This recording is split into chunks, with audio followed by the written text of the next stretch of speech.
Hey everyone, welcome back. We're diving into the world of modern marketing today, and you know we're all about cutting through the noise and getting right to what works. And to help us navigate this ever-changing landscape, we're turning to the insightful Seth Godin and his book, This is Marketing. One of the things that really struck me about Godin's perspective is he sees marketing as a force for good, for creating positive change. Absolutely. It's about moving away from that old school, kind of sleazy, in your face advertising and really connecting with people authentically. And he makes this really interesting point about how there's been a huge shift in marketing, right? Like, Right. it's not about shouting at the masses anymore. He uses this great example of Penguin Magic. They've built this whole community around magic, not just selling tricks. Yeah, they've got online forums, events, you name it. And what's fascinating is that Penguin really gets that. Their success is tied to the success of their community. They're helping magicians learn and grow, and that benefits everyone. That's such a good point. So how can someone starting out, say with an online business, how can they apply that same principle? It's about building that community around a shared interest, right? Yeah. So let's say you're creating an online course.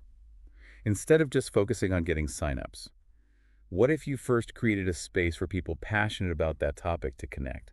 So find those people who are already interested and Exactly. Create a space where they can learn from each other, even learn from you before you even mention your course. that makes a lot of sense. It's about adding value first, building trust, and then when you do introduce your product or service, it's not coming out of the blue. It's coming from a place of shared understanding. Absolutely. You're speaking their language, you're invested in their success. It completely changes the game. And speaking of understanding your audience, Godin talks a lot about seeing the world through your customer's eyes. It's not about what you want to sell. It's about understanding their needs, their desires, their worldview even. Yeah, and he tells this amazing story about Vision Spring, this organization that was trying to sell reading glasses in India. They knew people needed them, but sales were low. But then they changed their approach, and it's like a textbook example of how powerful the right story can be. Okay, what did they do? I gotta know. So instead of focusing on the sale, they reframed it. They reframed it as a benefit already received. They'd say, here are your new glasses. If they work, pay us. If not, return them. Wow. Sales doubled. So it's about tapping into those feelings and motivations, meeting people where they are. Exactly. Selling the feeling, not just the product. That feeling of trust and immediate value, it's powerful. It really makes you realize how much our decisions are influenced by things we might not even be aware of, you know? It's not always logical. It's about those deeper emotional connections. So how do we even begin to tap into that, especially in a crowded market? Well, that's where Godin's idea of the smallest viable market comes in. Mm. Instead of trying to please everyone, you focus on the smallest group of people you need to impact to make your efforts worthwhile. So finding your niche, that core group that really resonates with you. Exactly. This lets you create real change within a specific community, and that can have this ripple effect outwards. It's quality over quantity. He uses that great example of Susan Piver. She built this huge online meditation community, but she started small. Yeah, focused on a dedicated group, understanding their specific needs and desires, speaking directly to them. It's less about going viral and more about creating a movement. Exactly. And speaking of movements, Godin talks about this power of tension as a driving force in marketing. Tension, like in a movie, how does that work? Think of it this way. You're creating a kind of tension. That can only be relieved by engaging with your product or service. Like a great example is Slack. They tapped into that workplace dynamic, that fear of missing out if you're not in the loop. Oh, I know that feeling. Right. And Godin calls it the ratchet effect. Once a few people are on board, it becomes more and more compelling for others to join. Yeah, like when everyone's talking about a show and you just have to watch it so you can be in on the conversation. Exactly. And each time someone new joins in, that ratchet tightens. It just becomes more essential for the next person. It's like tapping into that human need to belong, to be in the loop. Okay, but how do we create that tension ethically? It seems like there's a fine line between, tapping into desires and being manipulative. You're right. It's a balance. But the key is authenticity, Right. right? It's not about manufacturing desire. It's about understanding what people already want and then framing your message in a way that resonates. Godin uses this really interesting analogy here. He talks about creating a purple cow. A purple cow. Okay, now I'm really curious. Think about it. You see a purple cow in a field of, well, regular cows. You definitely stop and look, right? You might even tell your friends. Yeah, I mean, how could you miss it? That's exactly it. That's what he means by creating something remarkable. It's not about being loud or gimmicky. It's about being so unique, so valuable that people can't help but talk about it. So it's less about shouting at people and more about giving them something worth whispering about. Exactly. Word of mouth marketing, that's the most powerful kind. And Godin gives this great example, the musical Dear Evan Hansen. It was huge, even with mixed reviews, because it really tapped into something authentic and relatable for its audience. It definitely struck a chord. Yeah, and it wasn't driven by critics or mass appeal.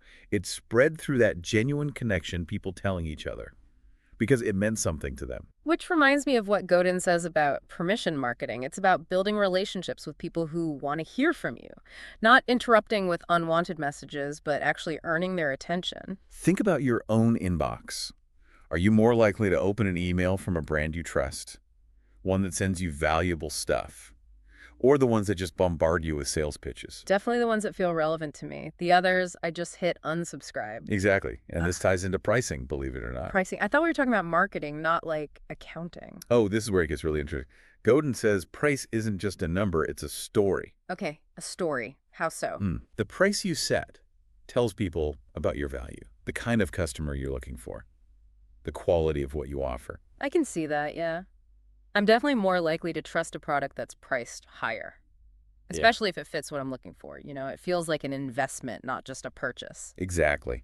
That's the power of pricing as storytelling. Godin talks about Union Square Hospitality Group, remember them? They decided to get rid of tipping and raised prices. Yeah, that was a big deal in the restaurant It world. was brilliant. They understood their audience. And they made this bold move that really resonated with their values. They changed the whole story of eating out. So it became about more than just the food. It was the experience, the ethics, the whole package. Exactly. They shifted the focus to fair wages for their staff, a more equitable experience for everyone, and it worked because it was a story people wanted to be a part of. It's all starting to connect now. It's about knowing your why, your values, your mission, and letting that drive everything. Your marketing, your pricing, your whole business. And that brings us to the customer journey, what Godin calls the funnel. It's the path people take from first hearing about you to becoming loyal customers. Like a funnel, narrowing down to the most dedicated. Exactly. And it's about understanding each stage of that funnel and optimizing your efforts to guide people through it. You don't want anyone getting stuck along the way. Exactly. And that leads us to measuring your marketing efforts. Uh-oh. Spreadsheets? Not necessarily. It's not just about clicks and likes. It's about understanding the lifetime value of a customer. How much does it cost to get a new customer? And how much do they spend with you over time? So looking past that initial sale to the long-term relationship. Exactly. This helps you make smarter decisions about where to spend your marketing budget, to build a sustainable business. Yeah, it's like you're building something that lasts, those relationships that really matter. And it makes you think marketing isn't just this like one-size-fits-all thing. It's strategic, sure, but it's also about real connection and creating something truly valuable. You got it. And that's what I love about Seth Godin's work. He really makes you think differently about what marketing is, what it can be when it's done right.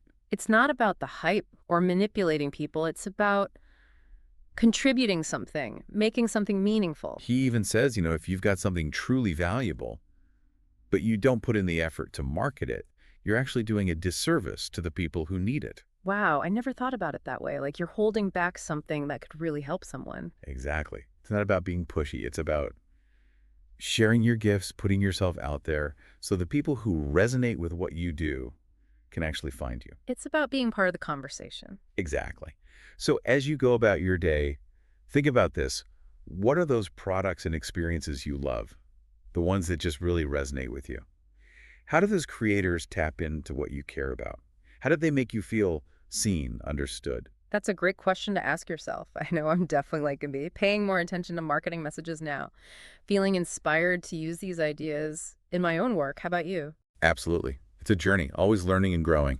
Well, that about wraps up our deep dive. Thanks so much for joining us. It's been eye-opening. My pleasure. Always a good conversation. And to everyone listening, keep exploring, keep those questions coming.